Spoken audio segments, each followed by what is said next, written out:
Welcome to Thriller Bitcoin. Welcome to Thriller Bitcoin.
Hey, good morning.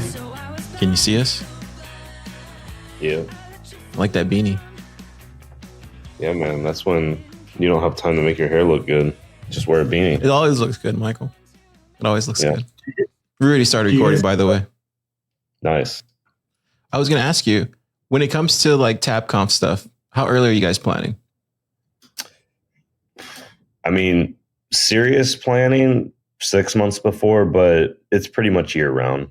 Like at least light stuff year round. I would say we get pretty grindy in terms of needing to do stuff a couple hours every single day, probably in the couple months or weeks before the conference, definitely. And then I think Brand and I usually take time off work when it's like the week of or week before. So we actually can really solidify anything else that needs to be done. It's quite a time commitment. But if we manage it well, especially with volunteers and other organizers, village organizers, it becomes way less stressful. And Brandon had a great idea this year to even help offload even more of the burden of running the conference. Shout out to Justine Harper. Like for example, she found a typo on our website and she submitted a pull request and like fixed it. Like that's kind of cool. Like the way we're like running things now. So, It's a very organic way of doing it. Brandon, for people that don't know you, who are you? I'm Brandon Iglesias. I think Tidwell and I have known each other for close to 10 years. We actually met at kind of one of our first jobs, or at least my first job here in Atlanta. And we've been really close friends ever since. And I live in Atlanta. I work for a distributed systems company as the head of product. And I help do TabConf out of passion for Bitcoin. I like to look at it as kind of one of the small contributions that I try to make to further the development of Bitcoin. And, alongside with Tidwell, honestly, we do it because we have a ton of fun every single year. We basically get to hang out with a bunch of our friends and hack and work on different projects. So, yeah, last year was a lot of fun, man. It was so much fun. There was parties going on all night, but during the day it was entirely technical and it was very developer focused. But it has a little bit of both. It kind of reminds me of like a little bit of BitBlock Boom, but like a highly technical conference. But it's just a good hangout all week. It's very different than a conference that I've ever been to before. I'm not sure if that's what you are going for, but that's how it was last year. I think it definitely is. We don't like to take ourselves too serious, to be honest. We like to have fun with it. And if it's not like fun for us and we're not having a good time at the conference, geeking out and learning and building with everyone, then it's like we're doing it wrong, So yeah, so let's explain to people I guess the history of TabConf. When you guys first started this, was it back in 2020 or how long have y'all been doing it for? Is this So our first conference was actually in 2018. But even before 2018, Michael and I were organizing meetups in Atlanta, and that's actually how the conference came to be. In 2017 and 2016, we had meetups that had over 400 people in attendance. So it was kind of like a sign that the Atlanta community wanted more. So in 2018, we decided to throw a one-day conference, basically like to satisfy everyone's thirst for learning. And the conference sold 200 tickets, and we ended up having like close to 250 people at the actual conference the day of. So people were selling tickets that they bought for $10. They were selling them for $100, 10x the price on the black market, just so that people can get in. So it was pretty cool to see that. And that kind of validated the idea that we had, that people were looking for kind of a technical Bitcoin conference, something that they could really get into the weeds on. So tell us about the GitHub, because I know that's like something that I saw on Stacker News about the GitHub, about requesting it, panels, all that stuff, because that's like really key for this year's TabConf. Yeah, I can share a little bit about it. So I think I was like staying up late one night, and I was thinking to myself, man, how can we reduce the amount of work that we have to put this conference on? Selfishly. And I was like, man, you know, it would be really cool if we actually got people to start opening GitHub issues. And those GitHub issues can basically act as the talk, workshop, panel submissions. And then we can use a GitHub project to organize the conference itself. Part of what we're trying to do is push people to be more, push people to like level up in terms of from a technical aspect, right? So if you're new and or if you're not really an engineer, but you want to level up and you want to start to get into the weeds and read about these projects and look at their GitHub repositories and see what they're working on. A great way to do that is to just get familiar with GitHub.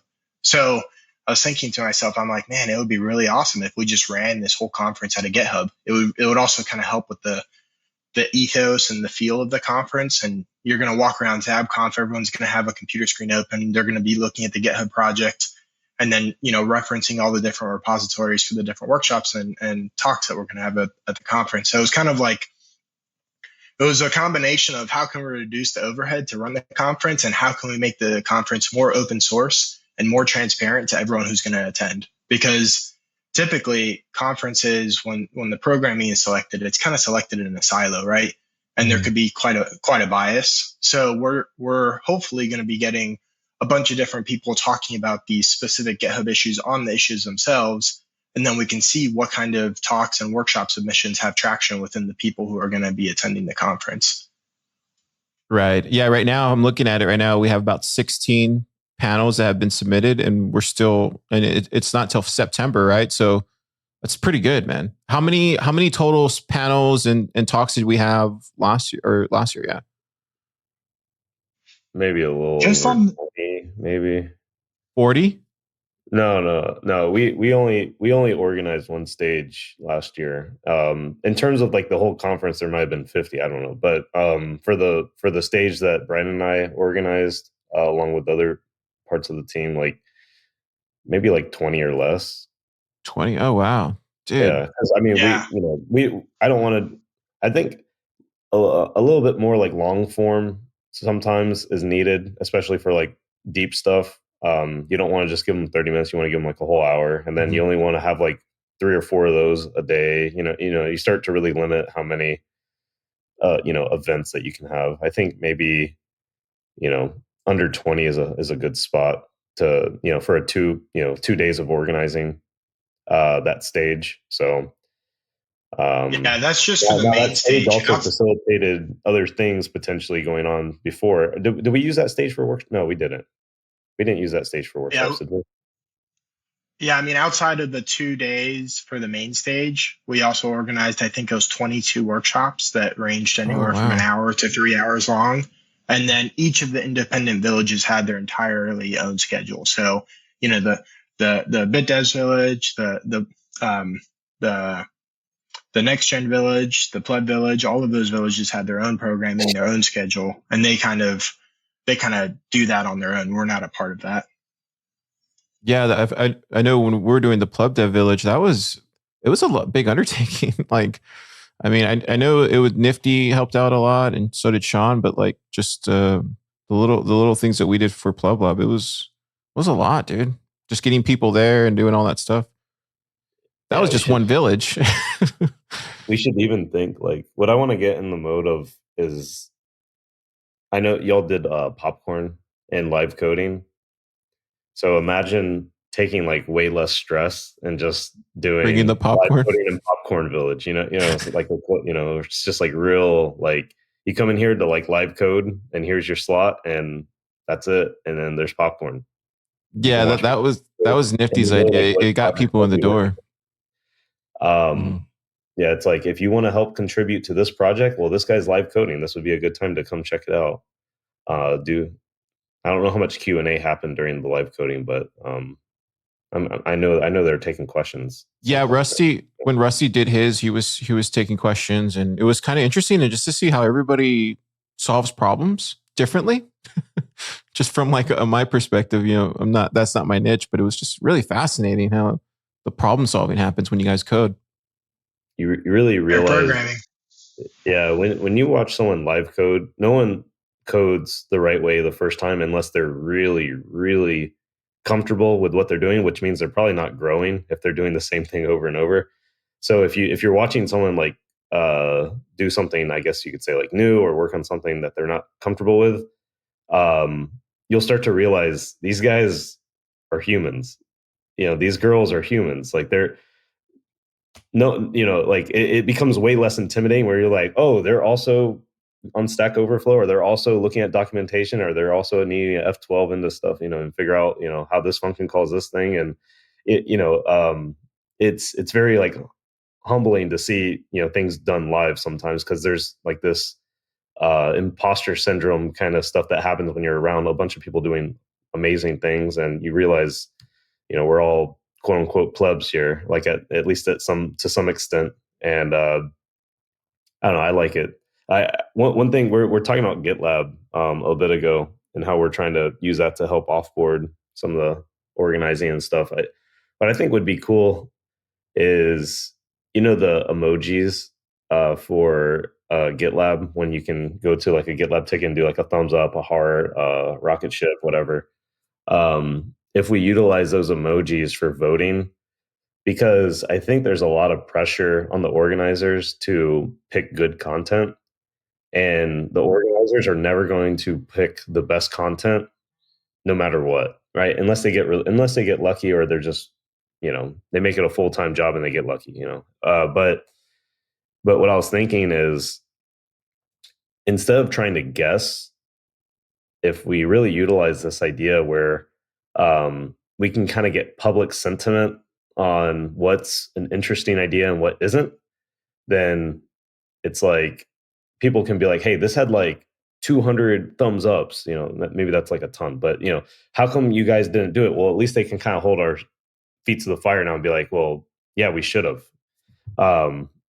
Or why did you put this over that? And I like the idea of making it a little bit more community involved, um, in like for the transparency and all that kind of stuff. And you can also see who like is commenting, who's also giving these emoji thumbs up and or hearts or whatever. So I do like this idea because there's like last year people were like, oh, did these people, did they get a talk? Did they have to pay money to get on stage? Did they, how do these people go, but not these people? Like I want to avoid these questions because no one pays to get on stage. We're just trying to make good decisions, and sometimes it doesn't work out. Sometimes it works out really well. Sometimes it doesn't, and um, this is something I think that would be really cool. I could imagine like other conferences, utilizing this idea. Like if this ends up working well for us, I would hope that maybe like the norm going forward is like this kind of transparent organization, like where you organize out in public, and you don't try to black box everything in a Google sheet, with like three people or something. You have it open in there and you say, look, guys, this is what we're doing. You can see it real time, as things get locked in, as things get submitted, and I think there there's a bit of an element of keeping things close to the chest just for just about everything we do in any industry. And I think sometimes we caution on the side of overprotecting, where things that are like only get a revealed like need to know basis, which I think is really important for certain kind of use cases and certain things, especially with like personal identifying information and anything to do with like security, right? But I think we kind of overly do that sometimes when with things that aren't necessarily needing that real high standard. So I like the fact that we're doing this because I don't really think it needs to be private. Um, I think it kind of gives an element of interest if it is kind of publicly being done, you know? Yeah, one of the other cool elements to it is that even if a specific talk or workshop submission doesn't get chosen, people are able to see everything that others submitted, and then they can find each other if they're interested in those topics and just have like a mini conversation about it at the conference, right? Like it's hard to know what other people are interested in talking about, and having all of these submissions be public kind of gives you insights into what everyone is thinking about and allows you to like have those conversations at the conference, even if they're not officially on, on the schedule per se.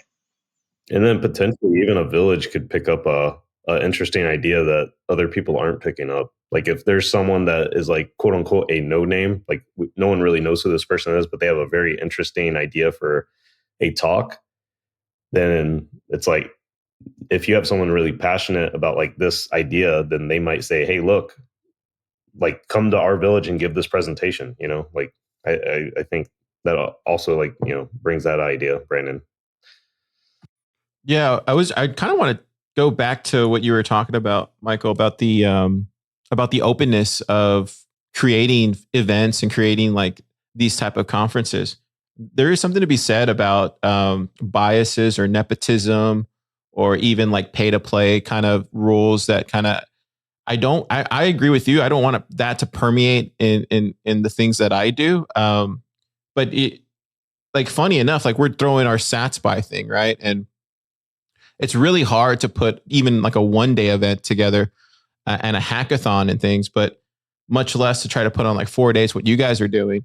I think you hit on a couple of things though, allowing the people that are attending these events to vote on what they want to see and what they actually want to view, will just make for a much better experience when we're in Atlanta.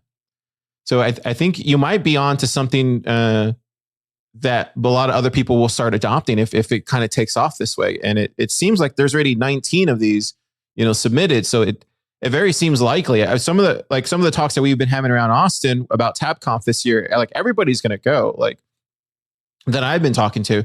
One of the things they are saying though, Michael, is that it's too early to like put on the list of like what to do, or what we're going to talk about. Like some of them have told me like, Car, what do I even put up there? Because it's going to change from this quarter to later in the quarter. So what would be your answer to that? Or what would you suggest? Yeah, no, that's a great question, because honestly, sometimes the most interesting thing that you want to talk about only happen weeks and days before the conference, right? And I think there needs to be this idea of a happy medium where you don't want to go in completely unorganized and you want to have room for exciting new things that happened recently. So I think there can be an idea of, in this, I would say this is an art and this is not a exact science, but trying to find a happy balance of when you know it, when you see it, like that's going to like probably hold to the test of time till the conference. So if something wants to get locked in, let's say 3-4 months, 5 months before the conference, well, this is like super standard. ECDSA isn't going to change or something, and maybe you want like a talk on this to help upcoming developers learn really closely about ECDSA, and this is the perfect speaker for it, and he really wants to do it. That might be okay to lock in, and it's like, okay, that takes up one slot, but you wouldn't want to completely saturate the schedule with pre-planned talks because, I would imagine a lot of really interesting things are going to happen between now and September. So, and also here's another idea, like, not to say we would do this, but let's say we have like 2 talks on ordinals or something, right? Or 3 talks on ordinals. And then by the time September comes around, no one cares about ordinals. It could also be like a flip side to this. Do you see what I'm saying? Where it's like, I'm not trying to throw shade at ordinals right now. I'm just giving an example. Like this could happen where it's like something that's hot, like Nostr. I'll give Nostr because Zebedee helps. We have some people helping develop it, so I'm less biased there because I want Nostr to succeed, right? So let's say Nostr is real hot, and then we have like 3 or 4 talks on Nostr. Well, then Nostr comes around, and then for some reason Fiat Joff and everyone's like, screw Nostr, and like, we're not going to use it anymore. Well, then you've taken up 4 slots on the calendar for like this many months, and then you know what I mean. And then I think finding a balance here isn't a direct science. I think it's kind of just like, you just have to kind of find a balance there. And you bring up a great point. The schedule, I think, needs to allow this kind of flexibility. And usually, Brandon, I don't think we really lock in things until about a month before the conference. No. Yeah. What we've been telling folks is, please go ahead and submit your issues on GitHub. If you have anything that you really want to talk about as it comes up, just submit it. And you can always close those GitHub issues if those topics are no longer relevant or you don't want to talk about them, or actually just change the description and adjust it as you get closer to the event.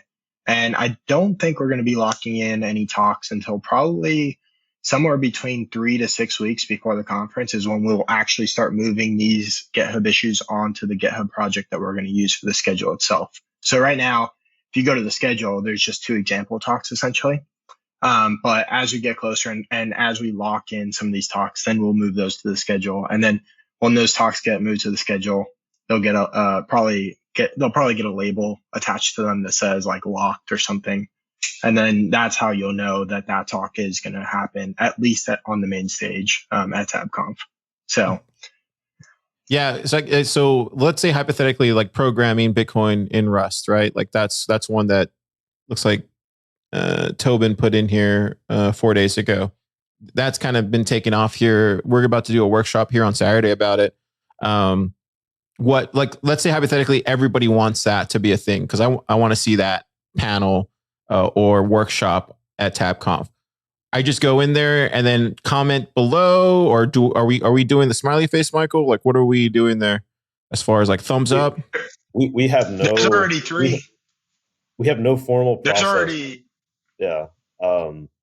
I would say we're learning this as we go, and based on what people do, might create some sort of pseudo formal process that we end up going forward with. But I think it's kind of like a blank slate right now. I don't know if we should dictate too much on how we want people to engage. But if, for instance, we see like people are commenting and they're willing to put their name behind the comment, and like, they're like, hey, this is important, we should give this guy a chance, or it's someone, that has like a bunch of emoji thumbs up or hearts on it, rocket ships or whatever. Like, I don't know, maybe Brandon and I or someone else wants to give a suggestion on the best way to kind of collect this, or create a metric for what's of interest for people. But we don't have anything formal, at least right now. Okay. Yeah, well, I left a comment on there right now, so nice. And a thumbs up. Right. So. Now we have a formal process. I think just using emojis and adding comments or adding questions is probably going to be enough signal for us to realize which of these topics are on people's minds and things that they want to see and learn about at the conference. I think for me, one of the things that I'm like most excited about that I've been seeing with our little experiment is the amount of effort and the time that these people are putting into these submissions. Like, all of these submissions, I guarantee, have taken these folks 30 minutes to an hour or multiple hours to create, because the level of detail that they're putting on these submissions is just, it's phenomenal. That's like one of the things that I'm like fucking psyched about. Like, people are putting some serious effort and time behind these submissions because, people are proud of what they put on GitHub and they want to make sure that they put their best foot forward. So I'm psyched about that. It also just makes it so that the conference feels like it's not just a 4-day event. You can go in and go to the GitHub repository and take a look at all the different submissions and add comments and start talking to all these people who want to talk on these different topics before the conference ever happens. So hopefully the learning starts before the conference and continues after the conference. Right. That's one thing I've noticed. We've been doing workshops at the lab for about 6 months now. And every time these guys, like we have a whiteboard and we just tell people to write whatever they want to do for whatever Saturday. And they just go up there, like Tony's doing one next week. Paul wrote his name for Russ this week. And I asked them, I'm like, so like, what is it about these workshops that you guys like? And they literally tell me, they're like, we just like showing our work, like what we're working on. And like, that's all it's about. And they put a lot of effort into like, PowerPoint presentations or, just, Google slides or whatever. It's something to be said about developers, especially Bitcoin developers. They're very open with what they're building and they want people to be involved everywhere, like all at once. So yeah, man, hats off to you guys kind of doing it this way. I think this is the right approach for sure. Also, when you need to make something public, you usually do a better quality. And it's funny, like if you've ever organized an event, you'll probably know sometimes for some people, it's like pulling teeth trying to get a description or a summary or title or whatever. And in this case, it's like they submit something. It's not like a mystery. So we're not really, we're kind of going for something a little, scary, I guess, where, we have probably some big players, big names, like good developers that may not submit an issue. And then now it's like, okay, well, now we kind of have to like try to persuade them to submit an issue maybe or something. But the quality, like in terms of like organizing and getting the quality of, getting the information up front on what they actually want to talk about, it's all right there. So I know like in the past, at least, especially like 2018, first time I did it, I was more like, okay, I can get this person to speak, this person to speak, this person to speak, this person to speak. And then like I was scrambling last minute to actually like figure out what the heck they're actually going to speak about. And, so that just takes it just takes one complexity out of the organizing, which is nice. Yeah. So right now we can get TabConf tickets for $100 or no, $121. Yeah, that's right. That pays for food, coffee, after parties, everything. Everything's always all included. And are we going to do the same thing we did last year where we had BitDevs that week? Dude, BitDevs was like a lot of fun. Y'all's BitDevs is way different than Austin BitDevs. It gets really feisty, bro. Did you go to it? Did you see that, Brandon? Like how spicy that BitDevs was? I didn't make it, but I heard. Cool. We're busy setting up at the conference. So Steven was actually holding it down at the BitDevs along with Brianna, I believe. And so we're holding down the venue, organizing, setting up stuff, But yeah, I believe the idea last I talked to Steven is because Steven is more or less running BitDevs at this point with a couple people, but I see him as kind of like the leader right now. He is planning to do a BitDevs right before TabConf, like he did last year. Yeah, that was awesome. It was a great time. So many big names there. So it was just a beautiful space, man. It felt like a church. It was awesome. Yeah, the NCR building. Yeah. So how are things at Zebedee, Michael? I know you guys announced the NBD last year. You guys are more focused on Oster. Have you guys already done a paid relay right now? As far as for the I think Andre had announced like some kind of relay. Are you guys charging for that relay, or is it still free? I do not know. I'm so heads down with other product lines at Zebedee that I am not able to keep up with how fast we're moving on the Nostr side of things. I don't know what I can say. I do know some things, but I don't know what I can What's say. But public? Yeah. stay tuned, right? Stay tuned. Cool things to come. Yeah,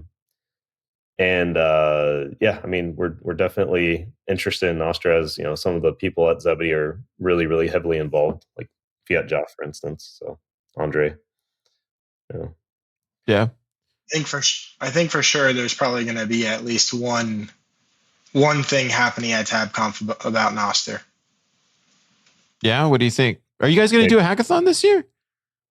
Or Builder Day? So, yeah, I think the plan as of right now, for sure it can definitely change as things start to shake out. But we got a lot of really positive feedback about Builders Day last year. People absolutely loved it was, basically a co-working session where people can get onboarded to all these different FOSS Bitcoin projects and hopefully make their first contribution or review their first PR. And the biggest point of feedback that we got was that there just wasn't enough time. Like, people wanted to keep hacking away at these projects and keep getting onboarded and go to the next table that had a maintainer for this project so that they can learn about it. So I think this year, at least as of right now, we've talked about doing Builders Day over the course of 2 days. So Builder Days, along with doing the workshops over those 2 days as well. And then, that's going to give people the opportunity to hop into a workshop, learn something new, and then go back to Builders Day and keep working on the project that they got onboarded to, and vice versa. So it'll also allow us to hopefully run more workshops. I think last year we had 22. And it was over the course of 3. Basically, we had 3 tracks going all simultaneously. So it was like really hard for people to choose. Like, there's 3 tracks going on and they wanted to attend 2 of the 3 workshops. You can only be in one place at a time. So, this upcoming year, I think we're talking about doing 2 workshops at a time, just so that people have more options and can attend more workshops if they choose to. And then also just giving people time to work on these FOSS Bitcoin projects and get onboarded. Right. That was really cool. That was one of the things I liked, was when we came there the first day, it was like full Builders Day. And then everybody kind of like talked and we all got reacquainted with one another. And then it was like the next day, everybody was ready for like full on listening, because everybody had already, did their, like getting to seeing each other for the first time in a long time. And that was very smart. It was like you got all because what would happen in a typical conference, you spend the first day just not even paying attention to the panels or the workshops because you're all just excited to see each other again. So yeah, you got to catch up. Mm-hmm. Yeah, that's definitely something that we wanted to plan. The problem with we've talked about this a couple times, Brandon and I, but hackathons are hard to do well. They're easy to maybe just do, but they're hard to do well. And we feel like we were not doing a good hackathon. Like we were doing a hackathon like in previous years, but we weren't doing it well enough to like my standards or brand standards. So we're trying to shove too many things in at once. And if you try to have a hackathon before a conference, well, then people, usually like to do hackathons, ideally, if they're working at 9 to 5, like on the weekend.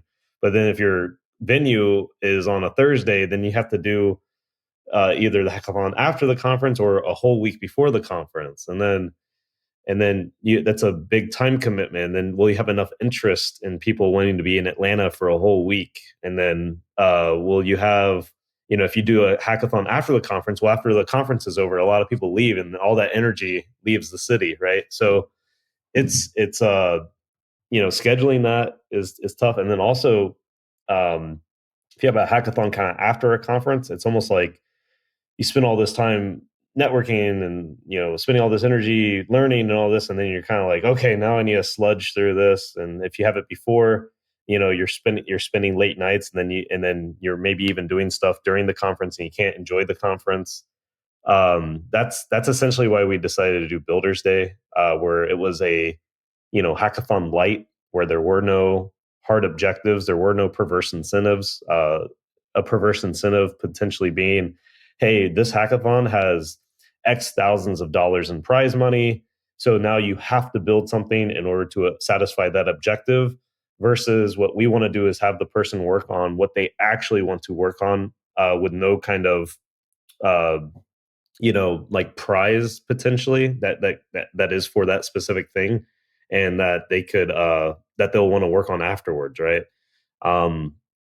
I know like a lot of hackathon projects are like, all right, I'm going to build it and then I'm never going to look at it again after the hackathon. And we didn't really like, we're trying to figure out like, oh, if we're already not doing this well, if it's already like, it's hard to raise like money for hackathons. It's hard to like, it's a big time commitment on voting, and then scheduling, because now you want to make sure it doesn't conflict with the conference. Because if you try to do the hackathon during the conference, then it's just a shit show, because then no one that's in the hackathon gets to enjoy the conference. And then if you want to vote on it, then you need judges and panels, and then you have to.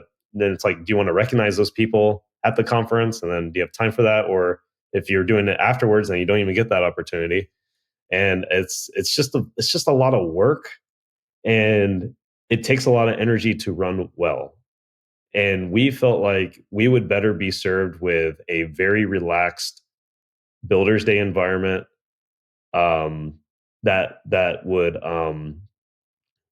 funnel through into a more organized kind of schedule, like workshop, where these things didn't like conflict with each other and stuff. So it's kind of like the mindset, at least there, that we had. Yeah, the Builders Day works out a lot, because I know Thomas was running around trying to get people to speed hack, so that was a thing last year. So it was kind of cool. Just to comment on hackathons, because we're doing a hackathon here next month, and I think you're right. A lot of the points that you made are dead on, right? Like especially the sponsorship stuff, and trying to like do it right. I have seen people will just come fly in for a hackathon and then they'll leave right afterwards. So I think that's a thing that I've noticed, especially in prior hackathons that we've been a part of, where people won't even go to the conference, but they'll even ask, like, can I just go to the hackathon instead? Or they'll just fly in for the hackathon. The other thing I will say, though, maybe it's just Austin hackathons, but the ones that we've had here, some of those projects that were a part of those hackathons ended up becoming companies, like ended up becoming startups. And it happened. I don't want to say who those startups are, because they would get mad at me. But like the SatsBuy we did last year, the start of that was like a company right now that's a startup. And then for the BTC++ one, there was another one, a part of that ended up becoming a startup. So I will say there's maybe it's different in different locations, and maybe the type of people that are attending them look for different things. But I think the vast majority of the projects there unfortunately get abandoned. It's unfortunate. I would say that if you're running hackathons that end up resulting in startups, you're doing it well, regardless of location. Absolutely. But I do have a question for you. The hackathon that you guys did that did show success, where you guys had a lot of engagement and people started some companies and got together. Was that a hackathon before the conference or after the conference? And then how much time lapse between the hackathon ending and the conference, or vice versa? Yeah, I think it's kind of a different answer than probably what you're looking for. What I've noticed, at least here in Austin, is these guys just need a reason to build, and they also need a reason just to be holed up in a place to build over the course of 2 days. And if you give them incentive to do it, they'll do it. They'll talk about it, and they'll discuss it amongst themselves in the lab or at the commons or wherever they're kind of already doing it. But they won't really actually go and do it until you like give them, like, say, here's 2 days, here's some prize money, and then they'll actually go and actually try to make it. At least from what I've seen. Or my question was like the hackathon that you're like, maybe like one of them that we're describing here. How did that fit in with a conference? Can you describe that? Oh, so like the Bitcoin plus one for that one, Nifty just came to us and she had saw that we did the Sats by hackathon and we were already kind of, getting developers together. And she just asked us to be a part of Bitcoin plus and to do the hackathon portion of it. I don't know if she's doing one this year. I haven't spoken to her about it. But I mean, we're going to do one next month. And then I think she's still going to do the conference at the Long Center. So I hope she does a hackathon because I honestly think, like, I was talking to Woosley about it. Like, I think we could do hackathons every month here in Austin, especially like during lit devs and stuff. I think you're helping me make my point, but I just want to make sure. But you're organizing a hackathon, not a conference, right? When we talk about the hackathon.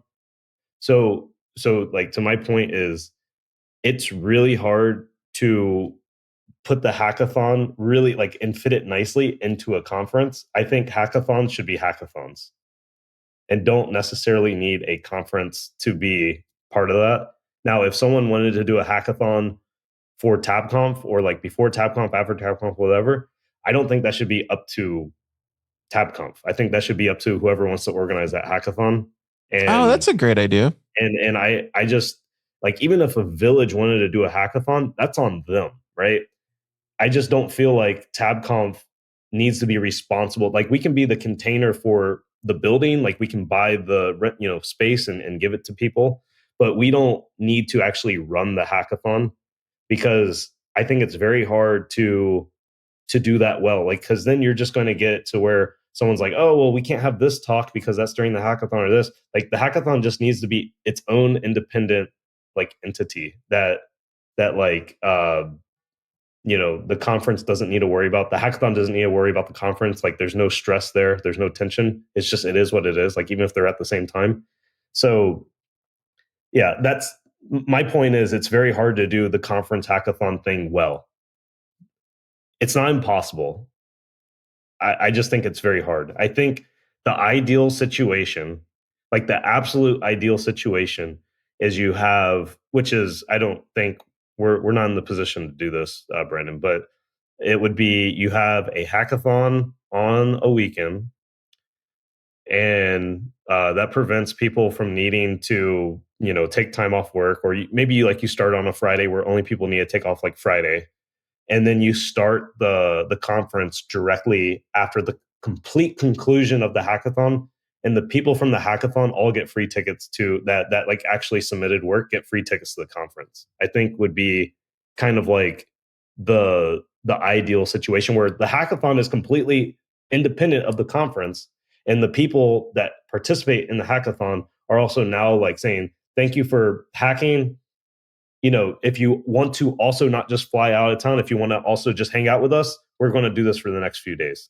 So, and then, winners are recognized on stage or something like this. But that's like, to me, that's very hard, because a lot of times you can't get venue space, and you can't get that kind of schedule. A lot of, anyways. So that makes sense. That makes sense. Brandon, you got any thoughts on all that stuff?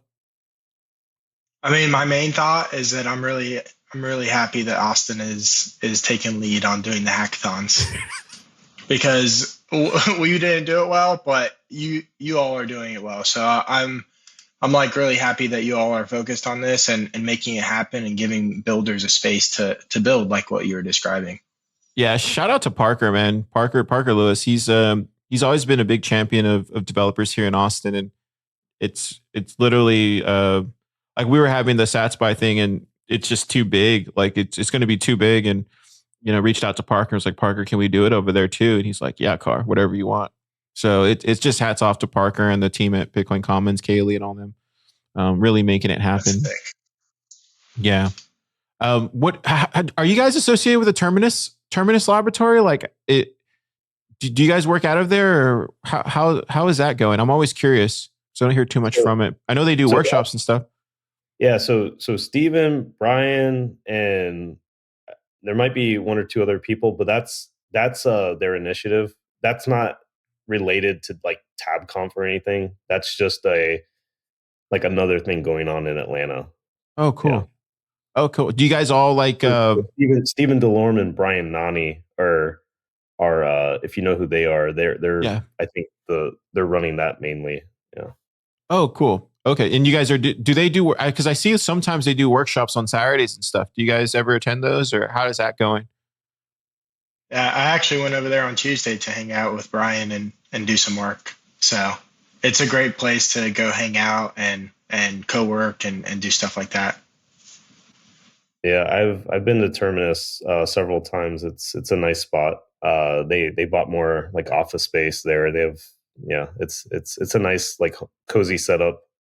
You know, Yeah. they're running workshops, and they're running like we're also using that same building like when we're doing like the Mastering Lightning book. So Yeah, that's awesome, man. It's really cool to see that get created from afar. I'm just like, man, that's so sick. Yeah, big fans of what you guys are doing in Atlanta. What's the housing market look like over there? People want to move to Atlanta. I'm just curious. Like, what is the rent? All that type of stuff. Like, if there's Bitcoiners right now, or plebs listening, or even devs listening, and and you had to pitch them for Atlanta Bitcoin, what would be the pitch?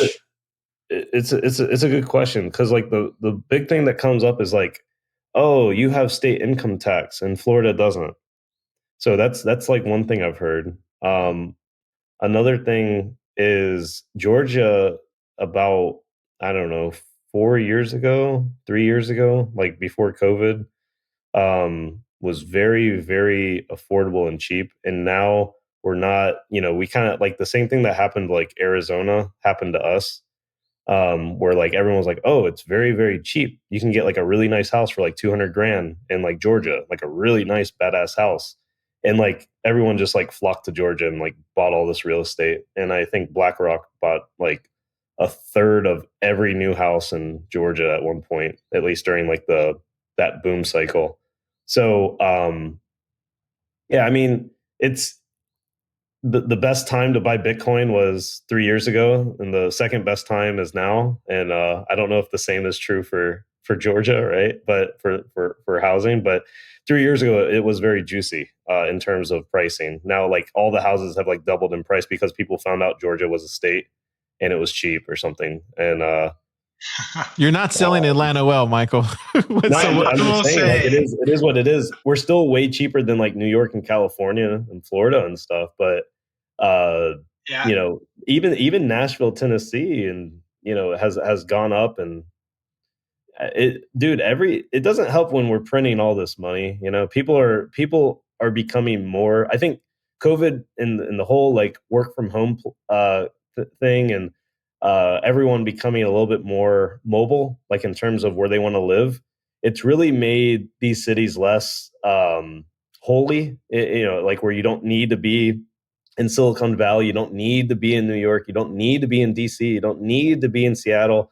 You don't need to be in Atlanta or Austin. Like, you can be literally wherever you want now, and have like a good internet connection and pretty much be as productive as you already were being. It's kind of like, it's kind of like equal. It's kind of made some of this stuff equalize, not obviously to full extent, because if you're in San Francisco, you're going to have a rent that's 3x what it would be in Atlanta, right, or more. But yeah, I would say if you're moving to Atlanta, you're coming for stuff with like, hey, I want to conceal carry without a permit. I want to feel like I can raise a family, in the suburbs, and it won't, it's not going to be like a desert. It's not going to be cold. It's going to be decent weather, throughout the year. And, I know this guy named Brandon and Tidwell. They live over there, and I can hang out with them, stuff like that. So yeah, that's probably the biggest reason to move to Georgia is because we're here. But I think Atlanta, I mean, compared to other big cities in the U.S., I think Atlanta actually has a really great cost of living. Contrary to what Tidwell just said. I mean, compared to other big cities, like, Austin is more expensive, LA, New York, Seattle, all these other cities are more expensive. And Atlanta, you get all the big city amenities, and the cost of living is definitely lower. And we still have 4 seasons, but we don't get snow. So that's kind of a plus. You still get the cold, you still get the spring, the beautiful autumn, and the hot summer. So, I mean, I've been in Atlanta for a little over 10 years, and I've loved it so far. It's been a great place. I'm not saying that the cost of living is bad here. I'm just saying we started TabConf and then people learned about Atlanta. True. So if we didn't ever start TabConf, people wouldn't actually know about Georgia. So, single-handedly moving the market. I mean, yeah, we're literally the real estate was like a third of the cost like 5 years ago. Like it's ridiculous. And we're still like half the price of like everyone else, at least. So it's a great Bitcoin city, man. It like you guys have the Atlanta Bit Plebs, the Atlanta Bit Devs. You got that amazing NCR building, and then TabConf every year, and then you get to hang out with people like yo. I mean, it's a nice, yeah, man. It's a really nice town. When we were up there, I couldn't believe how tall the trees were, and also like everything looked like The Walking Dead. I was just like, whoa, that's a scene from The Walking Dead. I always feel like that's not a compliment where you're like, oh, I went to your city. It looks like an apocalyptic wasteland. Like where it was cool, dude. It was cool. Me and Austin we were downtown, like walking around. It was awesome. Our nickname is the City of Trees. Oh, that makes sense. Good reason. That's one thing. Like because I've grown up in Atlanta, I've never like realized the tree thing being a big deal until I go to another city. I'm like, where are all the trees? And they're like 3 feet tall, or there's just no trees, right? Yeah, in some cities. Yeah. Thanks for coming on the show, guys. I really appreciate it. I don't want to take up too much of your time. Do you guys have any final words you want to send out there to the plebs? Go to GitHub. Go to github.com/tabconf/ what is it, 2023 tabconf.com. Anyways, like find the TabConf 2023 repo and comment, ask questions, vote with emojis, start making the trend that you think should be happening, and we'll see your activity on there. Oh wow, Tony Giorgio just posted one right now, 37 minutes ago. There you go. I need you to upload that one. The only thing I would say is I'm looking forward to coming over to Austin and hanging out with you all and being a part of everything that's going on over there. And I can't wait for all of you to be in Atlanta again. Yeah, dude, I'm looking forward to TabConf. I absolutely cannot wait. It's looking forward to September. Let's do it.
Tell your sister to show me her new magazine.